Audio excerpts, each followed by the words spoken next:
Ketertarikan interpersonal. Menurut Baron dan Birna, 2005, ketertarikan interpersonal adalah sikap ketertarikan seseorang terhadap orang lain melalui penilaian panjang yang berisikan perspektif antara sangat suka hingga sangat tidak suka. Menurut Chaplin, 2008, ketertarikan interpersonal adalah suatu yang memiliki kualitas-kualitas yang bisa mendatangkan tingkah laku yang menyebabkan kecenderungan mendekati sumber perangsang atau audience behavior. Menurut McNeil, 2010, ketertarikan dari sudut pandang psikologi evolusi melihat karakter-karakter anatomi dan tingkah laku yang menghasilkan intensitas courtship tertinggi secara ideal, kesuksesan reproduksi yang tinggi. Ketertarikan ini lebih menekankan pada keinginan seseorang untuk menghasilkan keturunan dengan kualitas terbaik dengan lawan jenisnya atau pemilihan pasangan. Ketertarikan dari sudut pandang psikologi sosial memandang bahwa attraction sebagai ketertarikan bukan suatu jaminan seseorang akan menjalin hubungan dengan orang lain, tetapi merupakan salah satu pintu dari kemungkinan hal tersebut. Dari beberapa pengertian yang telah dikemukakan di awal, dapat ditarik kesimpulan bahwa ketertarikan interpersonal adalah suatu sikap ketertarikan seseorang terhadap orang lain yang disebabkan oleh atribut yang dimiliki oleh orang lain, didapatkan melalui proses interaksi berupa penilaian yang panjang dan diwujudkan dengan evaluasi positif maupun negatif dari sangat suka hingga sangat tidak suka, atau reaksi mereka adalah netral. Berikut aspek-aspek ketertarikan interpersonal yang dikemukakan oleh Lahey 2012. Yang pertama, hubungan sosial. Merupakan interaksi sosial yang dilakukan oleh seseorang antara yang satu dengan individu lain yang berguna untuk saling mempengaruhi. Yang kedua, tugas dan rasa hormat. Terkadang, aspek tugas dan rasa hormat justru bisa menjadi salah satu alasan yang membuat seseorang menjadi tertarik, seperti memberi senyuman atau menganggukkan kepala ketika berpapasan. Hal-hal kecil seperti inilah yang mampu membuat orang lain menjadi tertarik. Yang ketiga, fisik dan penampilan. Pada dasarnya, penampilan seseorang bertujuan untuk membangun kesan pertama yang baik.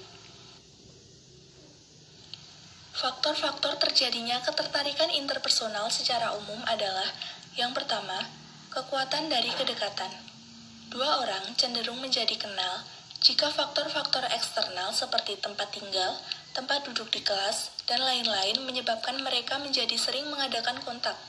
Kontak yang seperti ini merupakan akibat dari proksimilitas atau kedekatan fisik.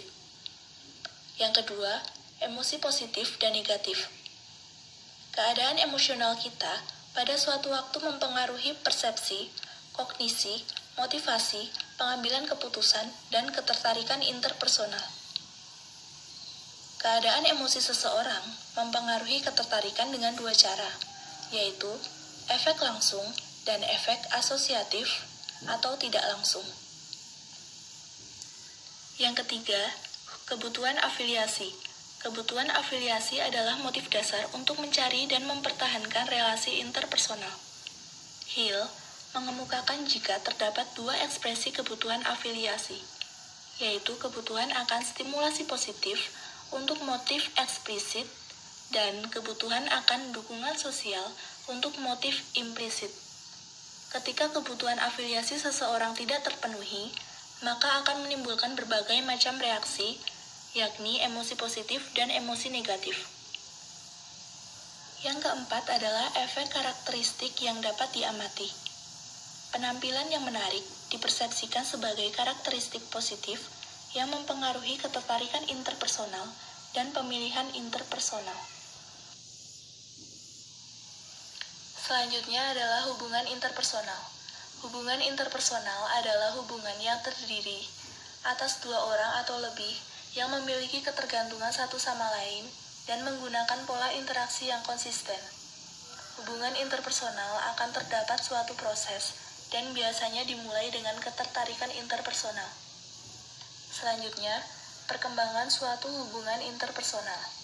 Karena suatu hubungan interpersonal itu unik, maka pola perkembangan ataupun penurunan suatu hubungan interpersonal berbeda antara satu pasangan dengan pasangan lainnya.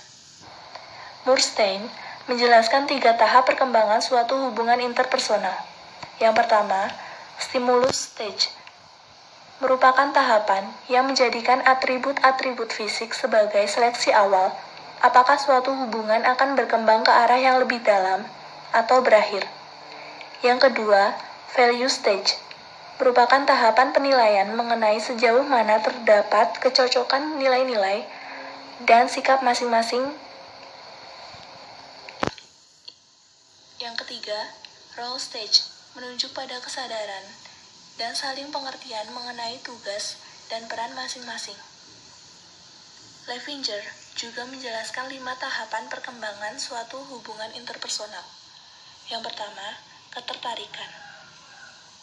Suatu hubungan interpersonal biasanya diawali dengan adanya saling ketertarikan. Yang kedua, pertumbuhan.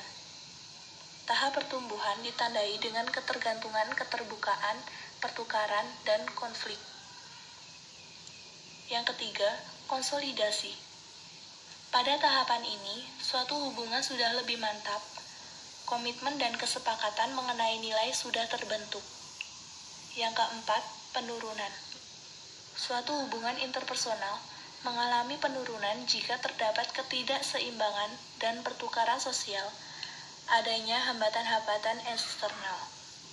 Yang kelima, putus. Pada tahapan ini, hubungan berakhir. Selanjutnya adalah hubungan erat. Seperti sudah disebutkan bahwa ketertarikan interpersonal merupakan dasar dari suatu hubungan interpersonal. Hubungan interpersonal tersebut dalam prosesnya bisa berkembang ke arah yang lebih erat atau justru sebaliknya. Brehm dan Cassin memberikan beberapa karakteristik yang bisa dijadikan acuan untuk menilai apakah suatu hubungan itu berkembang ke arah yang lebih erat atau sebaliknya. Yang pertama, terdapat kelekatan emosional. Orang yang terjalin dalam hubungan erat biasanya berinteraksi dengan penuh emosi. Satu sama lain terhubung secara emosional dan dipenuhi dengan rasa sayang dan cinta. Kelekatan emosi ini kadang menuntut kedekatan dan keterpisahan akan dirasa menyakitkan. Yang kedua, satu sama lain saling mampu memenuhi kebutuhan pasangannya. Orang yang menjalin hubungan erat ditandai dengan saling peduli dan memenuhi kebutuhan masing-masing, baik secara fisik ataupun psikis. Yang ketiga, satu sama lain saling tergantung dan pengaruh mempengaruhinya sangat kuat. Orang yang terlibat dalam hubungan erat satu sama lain saling menganggap penting, saling tergantung, dan saling mempengaruhi. Sebagai tambahan, salah satu bentuk hubungan erat adalah hubungan yang dibangun atas dasar cinta. Secara sosial, cinta merupakan salah satu bentuk emosi yang paling fenomenal karena kekuatan dan kehebatannya dalam menggerakkan pikiran, emosi, dan perilaku kita. Selanjutnya, cinta. Robert menyebutkan bahwa setiap cinta itu terdiri dari 3 unsur. Yang pertama, intimasi, merupakan komponen emosional yang melibatkan kedekatan emosional, saling pengertian, dan dukungan emosional. Yang kedua, passion, merupakan komponen motivasional yang melibatkan ketertarikan fisik, romantisme, dan ketertarikan seksual. Yang ketiga, komitmen, merupakan komponen kognitif yang meliputi pengambilan keputusan untuk menyatakan cinta dan seberapa jauh komitmen untuk mempertahankan komitmennya tersebut. Dari ketiga unsur cinta yang telah disebutkan, dapat dikelompokkan 7 jenis cinta. Yang pertama, cinta yang ditandai dengan intimacy, tapi tidak dibarengi dengan passion dan komitmen, disebut liking. Yang kedua, cinta yang ditandai dengan passion, tapi tidak dibarengi dengan intimacy dan komitmen, disebut infatuated love. Yang ketiga, cinta yang ditandai dengan komitmen, tapi tidak dibarengi dengan passion dan intimacy, disebut empathy love. Yang keempat, cinta yang ditandai dengan intimacy dan passion saja, disebut romantic love. Yang kelima, cinta yang ditandai dengan komitmen dan intimacy saja, disebut companionate love. Yang keenam, cinta yang ditandai dengan passion dan komitmen saja, disebut fatuous love. Yang ketujuh, cinta sejati, yang ditandai dengan passion, komitmen, dan intimacy, disebut consummate love.